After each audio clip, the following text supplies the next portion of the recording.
My name is Rowe. I'm very pleased to have Neal Caine here, a bassist, and you just got a big compliment from David Torkanowski about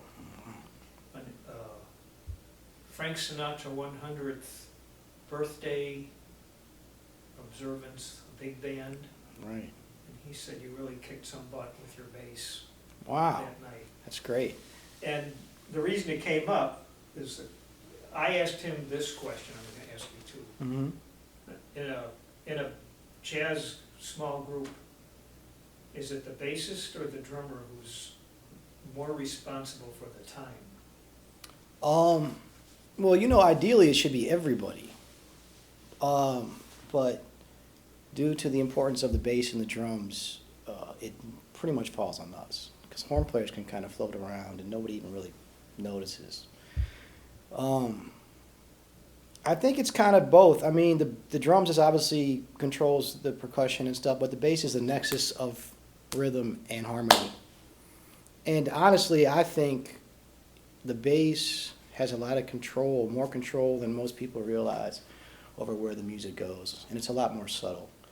If I decide to go to a 2-beat or a 4-beat, or I can control what happens. Yeah. And also, I've noticed over the years, I noticed that when I had a bad night, the band kind of had a bad night. And if I had a good night, the whole band had a good night, generally speaking. What would constitute, what reason might you have a bad night? Dude, I've been asking myself that for so long. It's like, I mean, first of all, jazz music is hard, and a lot of things go into it. Especially if you're really playing honestly and you're not relying on contrived things or patterns. If you're really in the moment, some days you have a good day, sometimes you have a bad day. Personally, I don't know. I think it has to do with anything from music to how your day went, your personal life, how you're feeling. I know me, I try to now really like, when I'm having those moments, I try to acknowledge it. Like, okay, I'm having a shitty night. Like, now, what can I do about it? That's where I'm at right now. But honestly, it's hard, man. I wish I knew. I think the better you get, the variance between a good night and a bad night gets smaller. Mm-hmm. But hell, I don't know. Okay, I want to go back to something you just said. Jazz music is hard. Yeah. Some people listen to jazz and feel like, well, they're just playing anything they want. What's hard about that? It's almost like the looking at a piece of abstract art and saying, I could have done that. Right. And you say, well, you should have then. Right. But what is hard about it? Well, because there's tons of, despite what those people think, it's just kind of a ill-informed opinion. I mean, unless you're playing super free, whatever you want, which isn't that easy too. I mean, there's tons of rules. I mean, there's form, there's harmony. I mean, even though we're making it up, there's a ton of rules. Are you kidding? It's not just, I'm going to play Capricorn right now, or I'm playing purple, or whatever. It's a lot of, it's the mix of analytic and emotional, and that's why it's so hard. It's math and harmony, and then hopefully some sort of spiritual connection too, Mm-hmm. Personally, I think the bass player is oftentimes the most important cog in the machine. And I feel like there's a lot of, not pressure, but a bass player has to know the tunes. Mm-hmm. The horn players, I'm a horn player, and you can fake it. Mm-hmm. You can half know a tune. Mm-hmm. You can half play the melody and make it like, this is my interpretation, Right. right? Right. And if you're hearing the changes, you usually can make your way through the thing and not be Yeah. too embarrassed. But how do you, as a bassist, how have you and how do you get a repertoire of tunes in your memory?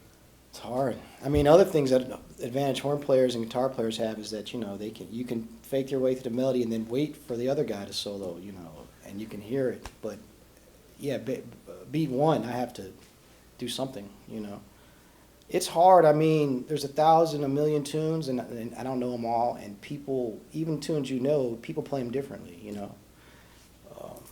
One of my great experiences was playing with Ellis Marsalis when I was in New Orleans and starting out, because I used to do his trio gig every week at Snug, and he would inevitably call a tune he knew you didn't know, and he'd kind of go through it, rubato, kind of modern, like some standard, and then he'd just kind of look at you and he'd kind of laugh because he knew you didn't know it, and he'd go 3/4, and then you just had to hear your way through it. And Did you stand on the side of the piano so you could see his left hand when possible? yeah, but at Snug Harbor you couldn't, because Oh. you were on the other side. I mean, I've always just tried to be honest. I mean, you hear it, and if you can't, you drop out or listen, or and just wait for your ears to develop. I mean, once you accept public humiliation, it's pretty easy from there. That's key. You got to do that. I want to make sure I got that. Once you accept public Yeah. humiliation. Yeah, once you're okay with being made an idiot, look like an idiot in front of thousands of people, it's all downhill from there. Or uphill. Well, yeah, yeah, exactly. Depending how you look at it. That's good. What does a guy like Ellis Marsalis teach you that you might not learn in a jazz harmony class in Berkeley or in any of the universities? Just that. Not just gig experience, just playing tunes you don't know on the spot, and having to hear, to open up your ears, and to be able to hear your way through, changes, and innumerable things, I only went to music school one semester with him, so most of my learning from him was just practical experience. Mm-hmm. But he was a real father figure, and kind of quiet, strong. He would talk sometimes a lot, but it was more through example, and just watching. First of all, he knew 1,000 tunes, and he just always knew what to play and the right thing, and it's hard to put into words. But I only went to music school one semester. I went to Tulane, so I couldn't really speak to the Berkeley experience too much, Do you play with, have you played with music school, jazz school graduates? Yeah, most of my peers are. Most of your peers. And do you notice any difference between, well, I guess I should ask if you played with seat of the pants learning graduates? Well, I was lucky enough to play with Elvin Jones in his band for 3 Yeah, or I was 4 gonna years, ask about and that. Betty Carter, and Yeah. I got to play with Cedar Walton a couple times, and Ellis Marsalis, and I don't want to generalize too much because I didn't go to music school. I think a lot of people who go to music school it's weird because I'm all for education in general, but it sounds weird to say that maybe not school has messed up jazz or not, but if you do go through that program, which you have to be a real strong individual, I think, to keep your sense of personality. I hear a lot of my peers and younger guys, they're great musicians. Like, they all can play their ass off and technically get around, and they know all these tunes, but it's very few who I really hear who sound like themselves, kind of, and I don't know how much of that's attributed to school. Mm-hmm. I don't know. I know when you play with like Betty or Elvin or Ellis, it wasn't like, we're going to trade fours now and we're going to count it off. It was just some real life experience stuff, which I wouldn't imagine you could get at a Boston U or wherever, Berkeley or whatever school. Were you, well, I don't know if this is the right word, were you intimidated going into the Elvin Jones gig? You know what's funny? I should have been. I was 21 or 22, and I was so young and ambitious, and I remember because it was one of those last second calls that I flew to Europe and they fired somebody, and it was just a real kind of wild story. And I remember, and I was young, and I just remember thinking, like, I'm not going home. Like, I'm gonna get this gig. You know, I was. Now, if that happened to me now, I probably would be scared out of my, you know. But I was too young and dumb to know better.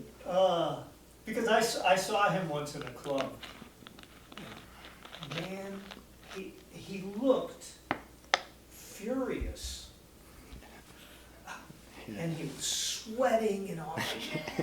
Yeah. And I was like, sort of scared Yeah. of that energy. Yeah. So when I read that you played with him, I go, man, that does, and you followed some good, he had obviously some fantastic bass players over the years, so I was wondering what that felt like. Man, it was amazing. I mean, it was surreal because, you know, I was young and I was playing with Elvin and he was like, you need to move to New York. And then I'd be at the house hanging out with him and Keiko. You know, it was, first of all, even though he did, you know, he's a big guy and when he'd lose his temper, it was scary.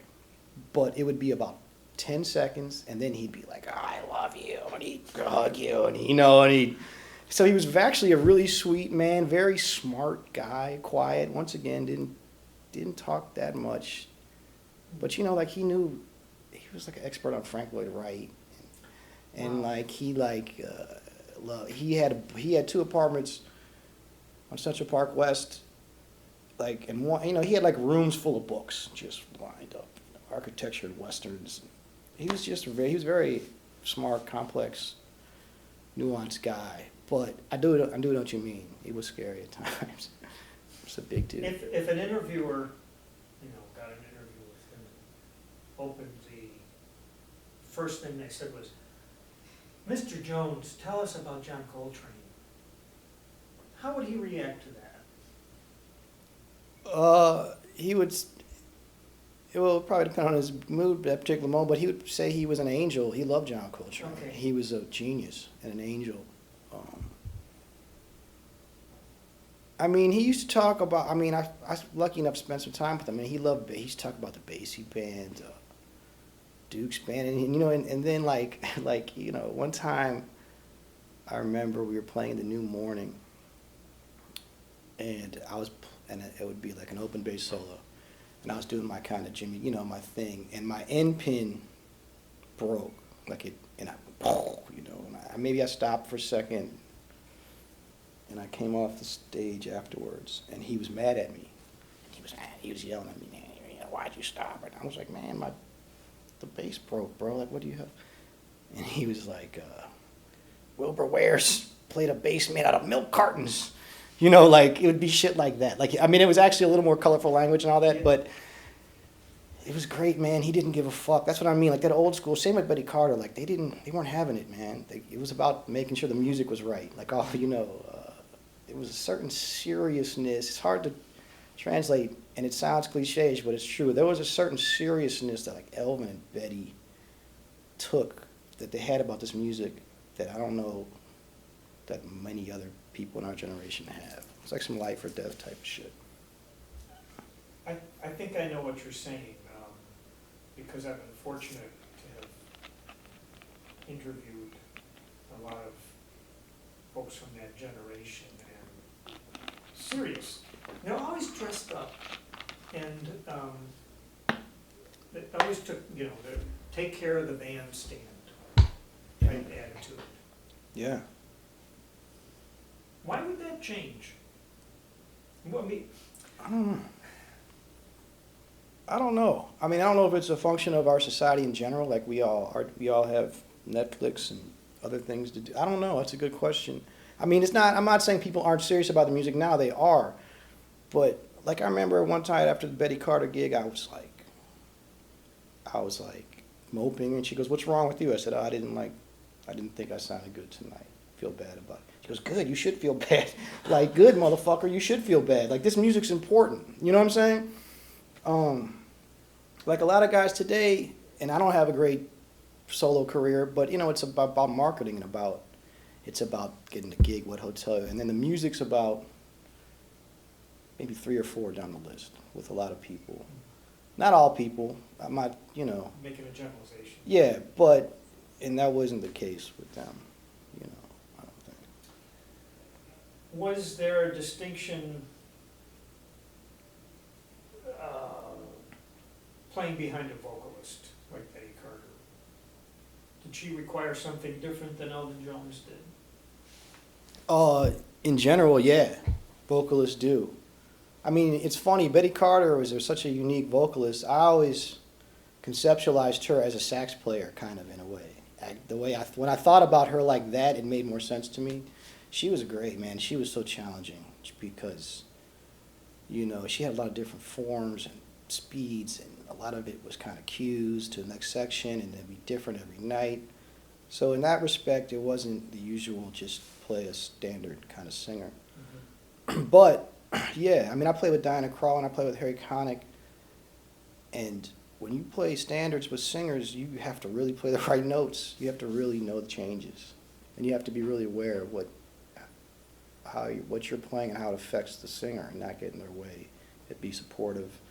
If I'm playing a standard with a tenor player, you can fudge, you can play some different things, but you have to be really much more in tune, and you have to play the right changes. It's a little harder, I think. Do you have a thought method that kicks in if you have to play There Will Never Be Another You in A flat instead of E flat? No.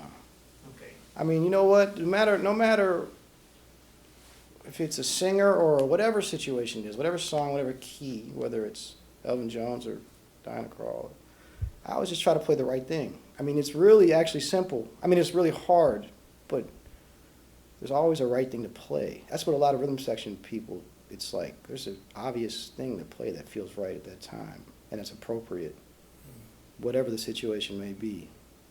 I always just try to find that. I'm not that informed about current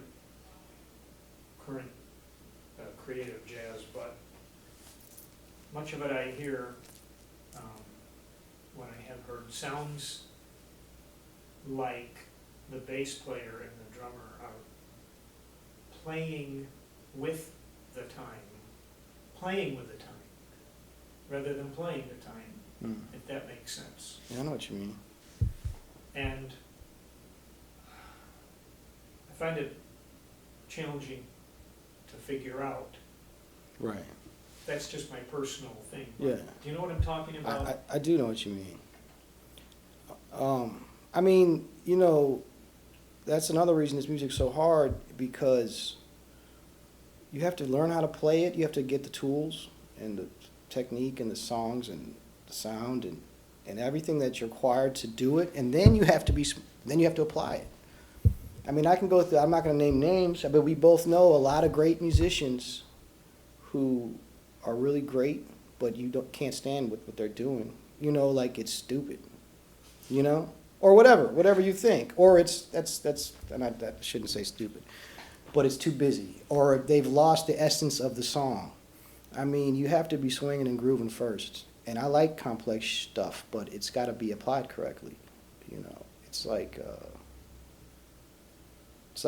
I always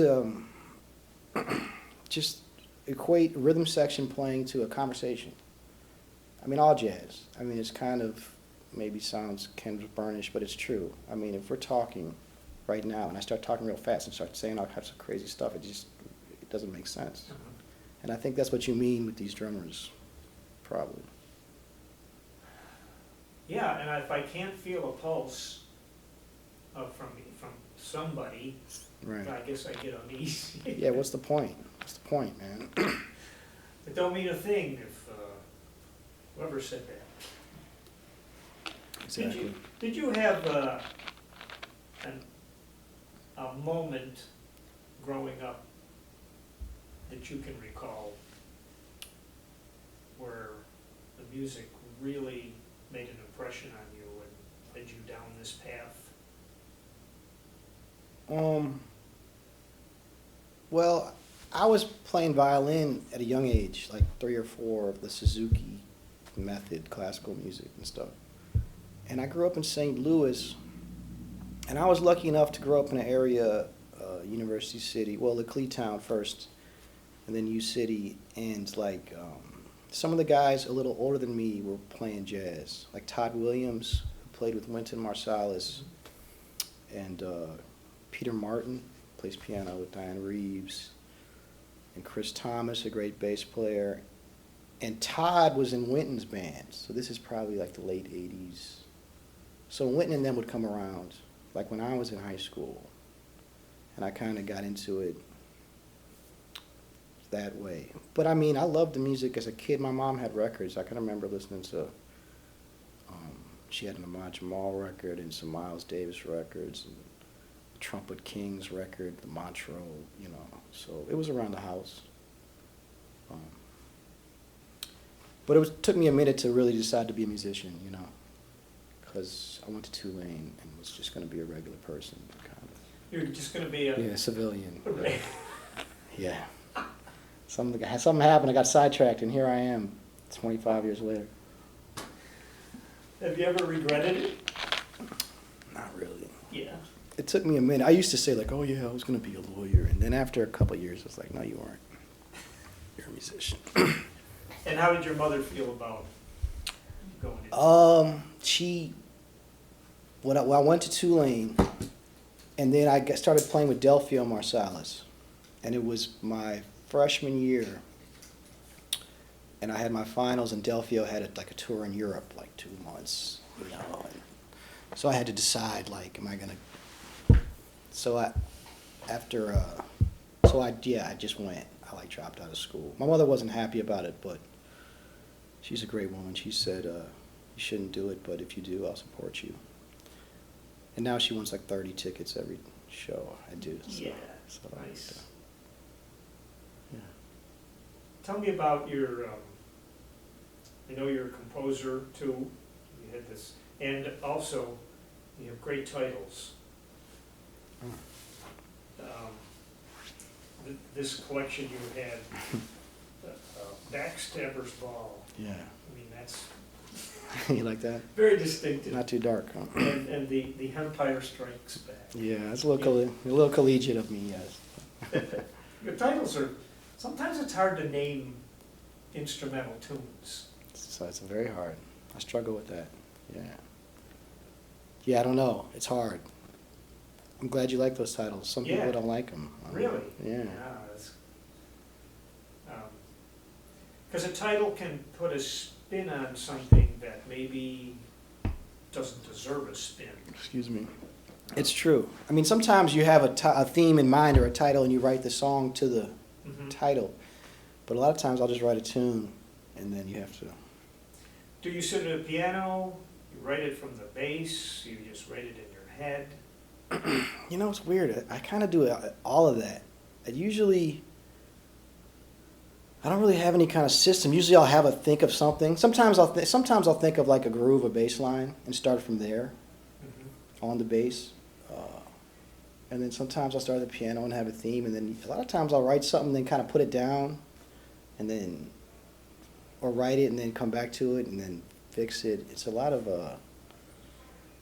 it takes me, very rarely do I just have a tune clear throughout the whole head. Sometimes I'll have half a tune or something, but I usually have to mess with it. Yeah. And then you have to, not have to, and then you get people to play it. And what actually comes out may or may not be what you had sort of envisioned. That's right. That's right. A lot of times it's not. Sometimes it is, usually it's not. And sometimes it's better than you thought, and sometimes it's worse. And like, I have a sax player who I love who plays in my band, sometimes Stephen Riley. And I'll write like a song with the harmony, and he usually only plays what I write half the time. And sometimes he just does his own thing. And that usually sometimes sounds a lot better. I like to keep it open, because you never know what somebody will add to it. When you're writing for two tenors,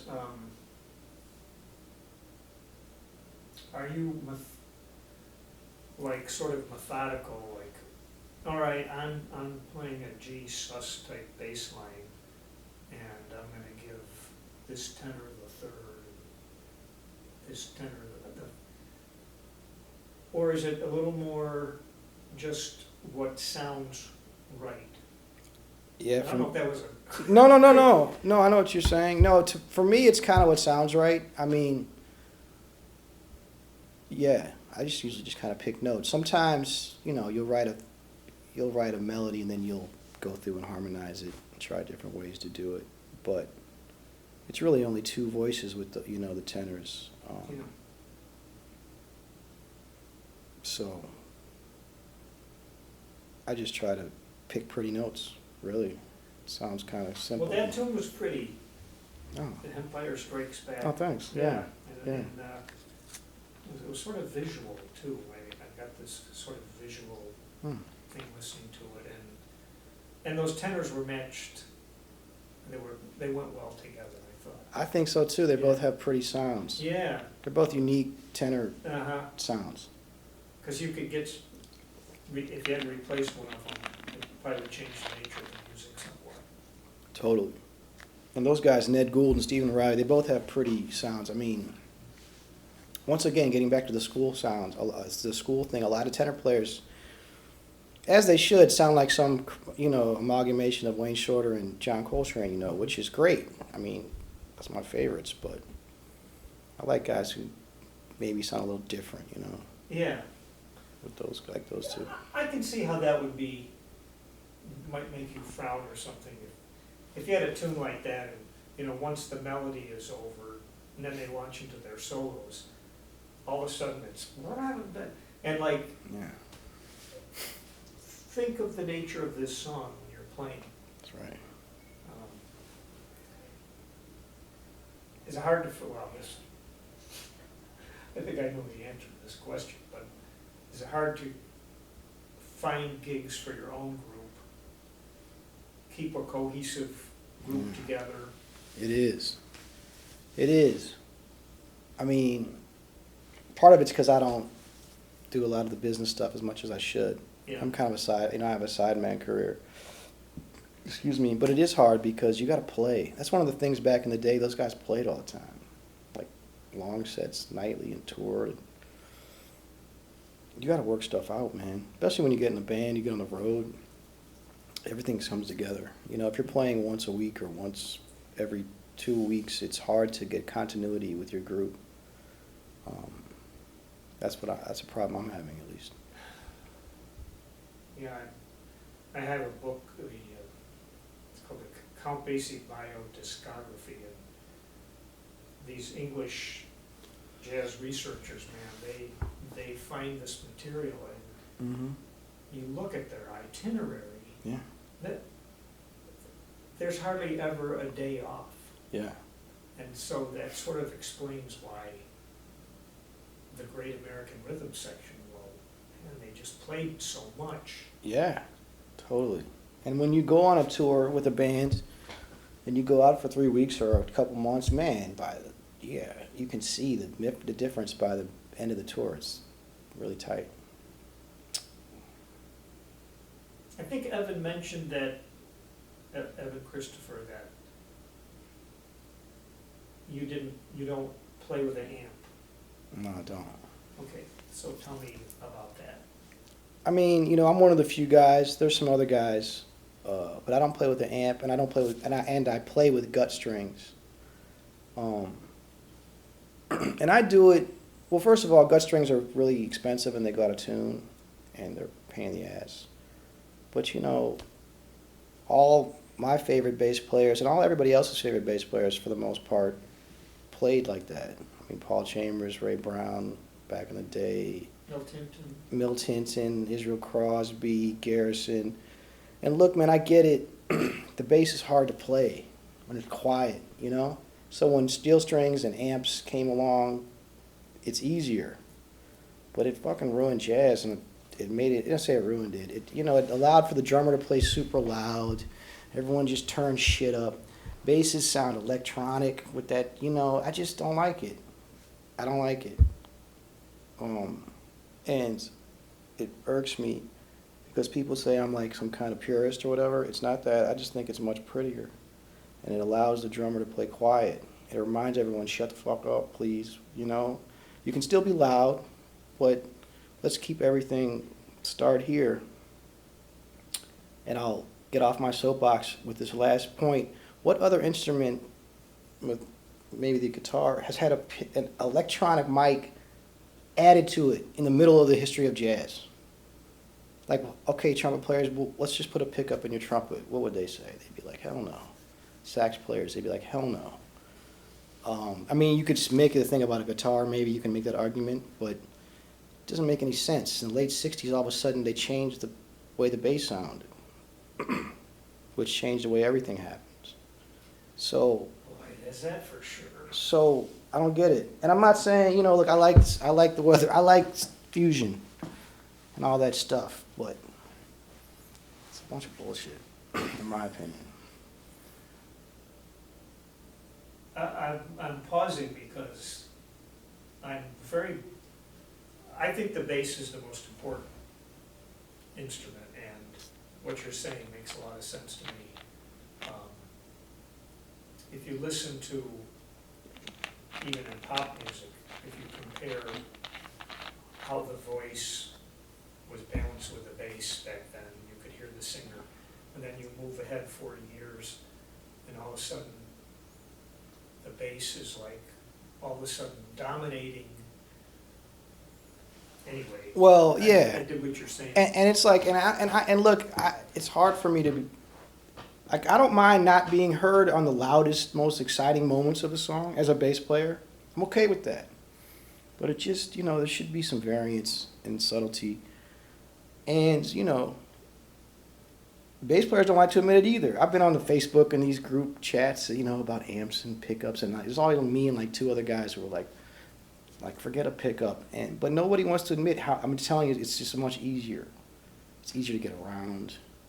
You lower the strings, you just turn it up. You can play faster, it's easier. It's way harder to get a sound out the bass. But I'm in the minority. We're in the minority in that. What happens when you travel somewhere and you can't take your own bass? Well, I'm just I deal with whatever. I mean, I'll say this, now that happens. And if it's a bass that's set up for only an amp, like I'll try to use acoustically, but certain basses you get in action is this high. And you literally, so there's been probably, 5 to 10 times where, I'll go on a gig and I've had to play that bass. And you know what, it's so fucking easy. I sound like Miroslav Vitos. I'm playing all types of crazy shit. Like Niels Orsted Pedersen, I'm all, because it changes the way I approach it too. I don't like it because I like to dig in and swing. And with the pickup, generally, depending on how it's set up, it's too easy. So it changes my physicality. So next thing you know, I'm like all flowery and shit. Like, I don't like it. It's not for me. Well, I like your mix of descriptive terms, because you've said pretty a few times, but you don't necessarily like your bass to be pretty. You want it to have some natural oomph. Right. Well, pretty can be dark and nasty too. I mean, it depends on how you mean pretty. I'm not sure which references I was making, but I want it to be pretty, but I want it to be nasty and have some depth to it, and not just frilly. Okay, no frills. No frills. What is if you look at your calendar, look at a month in your calendar as a person who plays as a sideman and tries to find gigs for your, as a leader. What's it like to be a jazz musician and wear different hats? Well, musically it's fun and challenging. Financially, it's like walking a tightrope over a shark pit while juggling, on roller skates.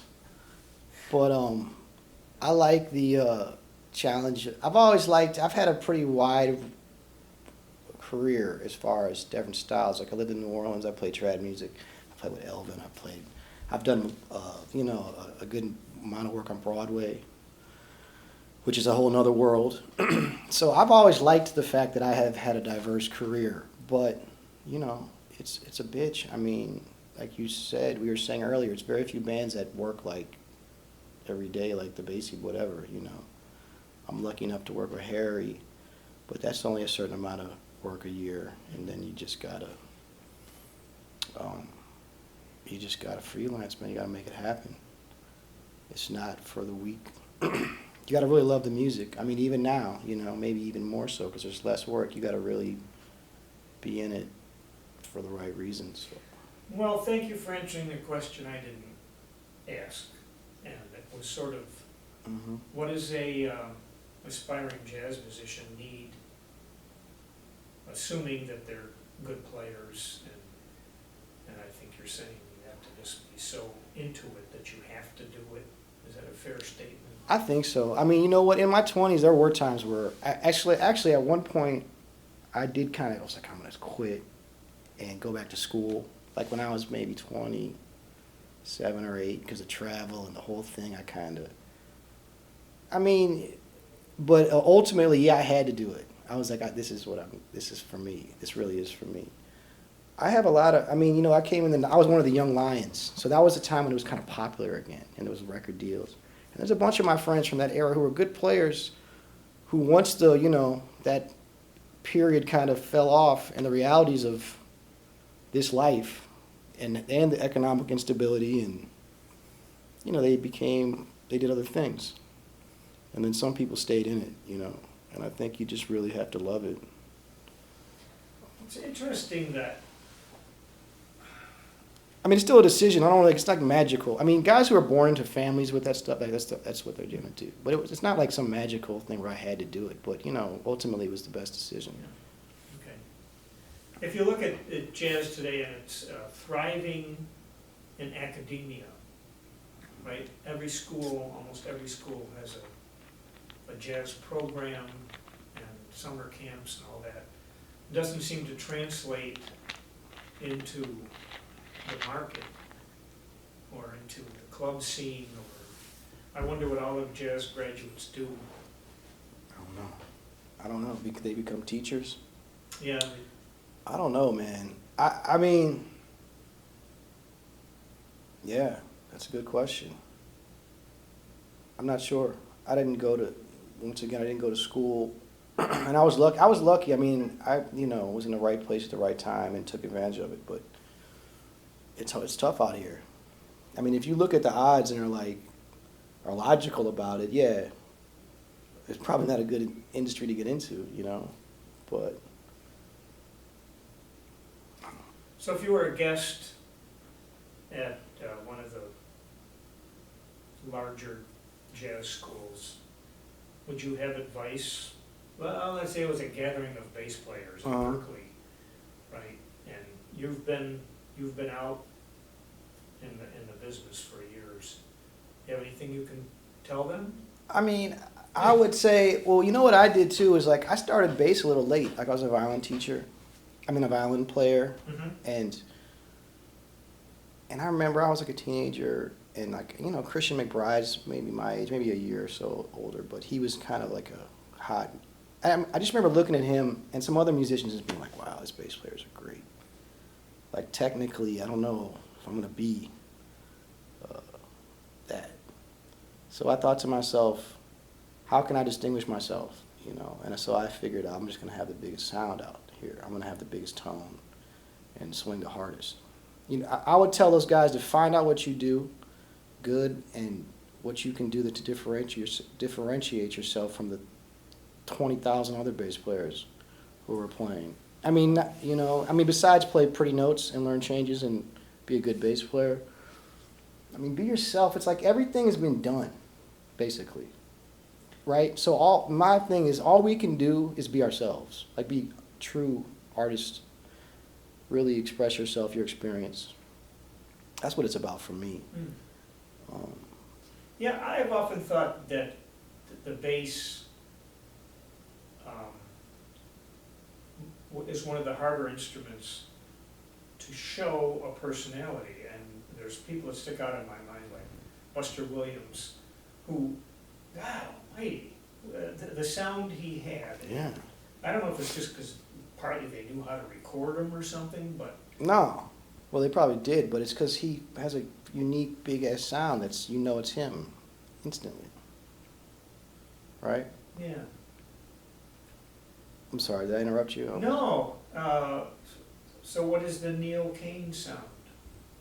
Well, you'll hear it tomorrow. I will But indeed. I just, you know what it's like? I appreciate, like we said, there's so many great musicians who know every Paul Chambers solo and John Coltrane solo and can play fast and can do this and that. I'm always impressed. But when I hear a musician, whether it be bass or anything, who they play something that may be simple, maybe even be bad, but I can tell they thought it up. Like I can tell it's from them. It's organically from Okay. them, or that they believe it. That means a lot. And I think the audience knows that, and I think a lot of people don't have that. And I appreciate that. I just like people to be honest. I mean, if I want to, you know, I really respect all these musicians, but if I want to go hear, I'll go listen to Charlie Parker, you know, or Train, or, I mean, we all have influences, you know. I play a bunch of Israel Crosby shit, you know, that's influenced by him, but I don't know. I just try to be honest. And I think the audiences feel that. Is there such a thing as playing on top of the beat or behind the beat and still keeping the tempo steady? Yeah. Yeah. Generally, everyone feels the beat. Generally, everybody feels the time kind of where they feel it. And they can coexist. I mean, Elvin played so fucking behind and so wide.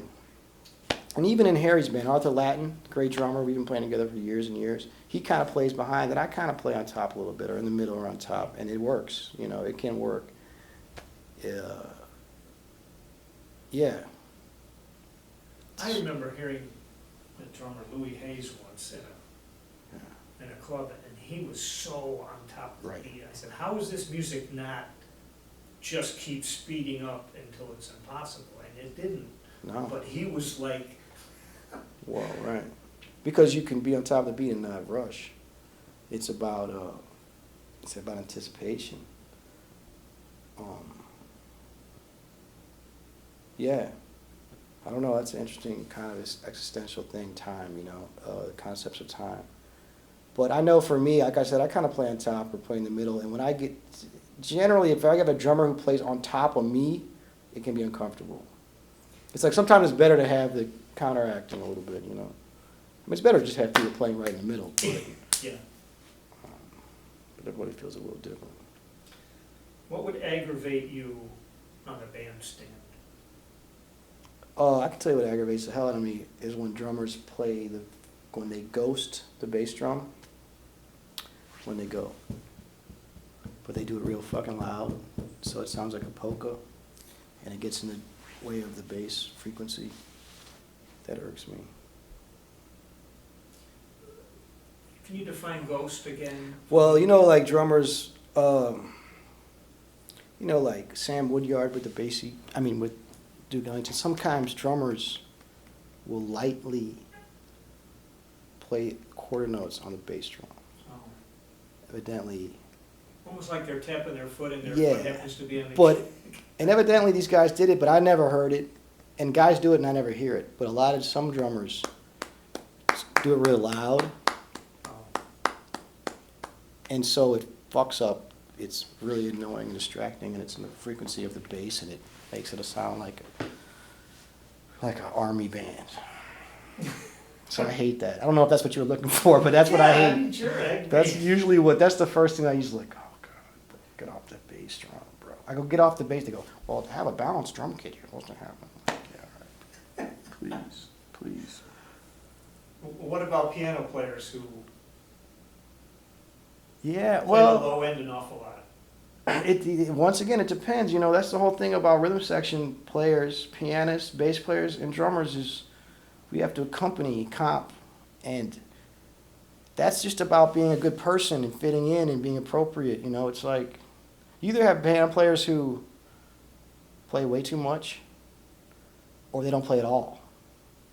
Like behind a bass solo, I'm saying. Oh, okay. Behind a bass solo, or in general. It's hard, man. When I hear a band and it's time for the bass solo and everybody stops, that wouldn't be my choice if I was a bass player. You think? I mean, why? Oh, God. I understand that you have to make room for sort of the low frequencies to be heard, but it's almost like a cop-out or something. Yeah, you're damn right. And then when you think about the fact that we spend our whole careers making everybody else sound good on their solos, and then we get our solo, and the drummer goes to the hi-hat, and the piano player, like, just fucking sits there. It's infuriating to me. What would you like to hear? Because, Well, I can tell you what I Go like. ahead. No, well, first of all, everyone's different. I know some bass players who like the hi-hat. First of all, you know why bass solos suck? Because there's no bass behind them.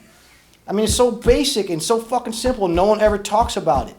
There's no bass behind us. So, like, if it's a sax solo and he goes doo-doo-doo, and then he doesn't do anything, it's moving forward, because I'm playing some hip shit, hopefully. Now, if I'm on a bass solo, and I go doo-doo-doo, nothing is going on. And the person's not even on the ride, somebody's on the hi-hat. It's like, you motherfuckers go play with a hi-hat. Just you play the whole solo with a hi-hat and see how it goes with no bass. You know, it's just fucking infuriating. So for me, what I tell drummers to do is treat me like any other soloist. Just be a little quieter. Like personally, I like it when they're on the ride. It's a little cushion where I can have some space and it doesn't die. But I've talked to a lot of great bass players who like the hi-hat thing. I really like that. I really don't like that. It's too thin for me. It's like I said, there's already no support because there's no bass. Piano player, who knows what the hell he's doing. So at least let me get a ride cymbal. Did you actually tell the drummer that? Oh yeah, Okay. all the time. I let them do what they do, and then if they and 80% of the time they do it because once again it's some school shit. That's what it's a bass solo, so I got to go to a hi-hat because that's what they taught me at Berkeley in room 111 and all whatever. It's like, nah, man, just play what feels right. And most of the drummers do that. After I ask, I just go switch to the ride. It works out. Well, I appreciate your passion about that.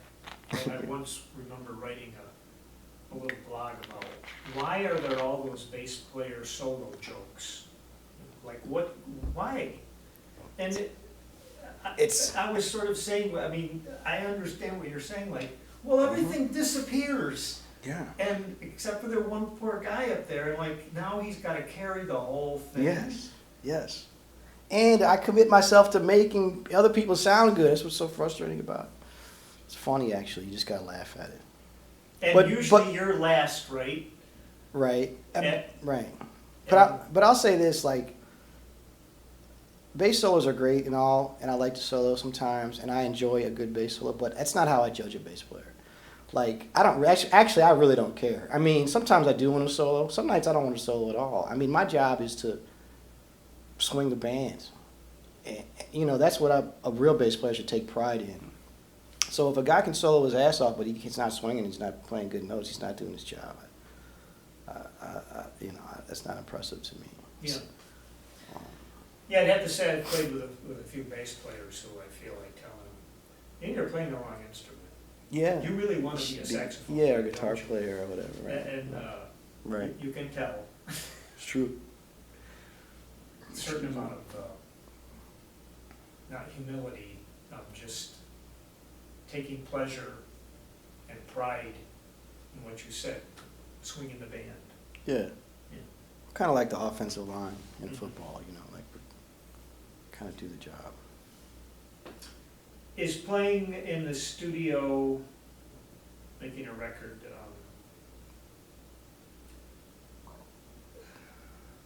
How's it different from playing a gig? Well, I try to play more in tune. I try to be more conscious of playing in tune. You know, it's tough. It depends, man. That's a good question because I still approach it when I go in the studio, if I'm making a record, it depends on the recording, but I always try to underplay. I try to play the right thing, but I would try to err on the side of underplaying, playing more simpler, not overplaying, not playing a bunch of dumb stuff, because it would. But as I gotten older, now I just kind of go in and hit it hard and wish it well. I mean, it depends on the scenario, I guess. Like if I'm doing a Harry Connick record that's going to be really clean, if it has to be really clean, if it depends on the situation. But ultimately, you shouldn't really affect you at all. You should just go hit it. Yeah. You have records that you've been on that, well, first of all, do you listen to the records that you've played on? Sometimes. I mean, if it's not really. I mean, I'll listen to it when it first, comes out or whatever. Yeah. But not really. And then sometimes you go back and listen. Mm-hmm. But no, I don't like to listen to myself too much. I mean, I'll check it out if it comes out on a record, but I like to listen to myself occasionally. Just even if it's a live gig or someone tells it, just to kind of check in. Mm-hmm. But people get into that, you can get it too into. I don't know. I just don't like to listen to myself. A lot of times you think you sounded great one night and I'll hear it and I'll be like, damn, that sounds like shit. And vice versa. Some nights I think I had a bad night and I'll listen to a tape and I'm like, oh, actually it was kind of killing. So, I don't know. It's a certain folly to all of that. Mm-hmm. Yeah. Do you think you have ways of moving from one chord change to the next that might distinguish you from other bass players? Well, it would depend on the bass player, but no. I mean, no. I just try to walk pretty bass lines that outline the harmony of the chord. Mm-hmm. I like Israel Crosby, and I did study with Ron Carter for a while, and he was very helpful in that regard. Just try to play pretty stuff. I mean, but no, I'm not any kind of innovator harmonically or anything. I mean, everything's been done. I don't know, Everything's been done. There's only so many things you can do. I mean, there's the millions of different, ways to play a bass line, a blues bass line, but yeah, no. I just try to be pretty and have a big sound and swing the band. And Well, that's a good philosophy. yeah. What's in the near future besides playing at Hamilton College tomorrow? Well, I just got done with a week with Harry Connick. He's got a new Cole Porter thing that he's putting together and a record coming out. And then I'm working on this soundtrack for this movie and just a bunch of local gigs around New York. Mm-hmm. Some stuff with my trio and tomorrow night. How long have you been with Harry Connick? A long time. I wonder if you played in Utica, because he was here a number of years ago. Yeah, I've been with him like almost 20 years or something. Yeah. So. That's the first time I saw a band using The computer screens. computer Yeah. charts. Mm-hmm. Yeah, I remember it was a great concert. Yeah, he's bad, dude. Yeah, He's very talented. talented. Yeah. How do you like to get recorded in the studio?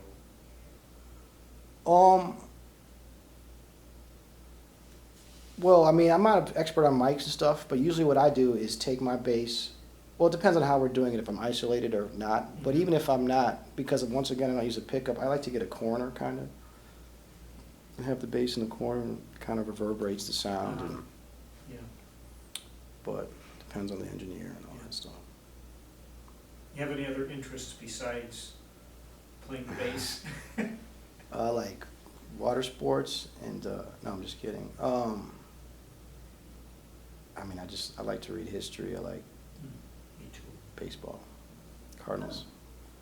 The St. Louis Cardinals? Yeah. Yeah, I was a Cardinals fan. Yeah. Stan Musial. Oh yeah. Well, did you grow up in the KMOX Well, I was radio? in- Did you I hear it grew on up the in radio? Rochester, and Rochester Red Wings, where it used to be the St. Louis Cardinals Oh. farm team. I'll dig that. So. Did not you sure see why some they- guys on the way Yeah, up? they would come once a year and play. And Wow. I remember seeing Stan Musial. Wow. Hit once. He was this. Yeah. Played in 4 different decades. Stan Yeah. Musial. Yeah. Right. Well, I look forward to hearing you tomorrow Thank you. and see how you interact with everybody and.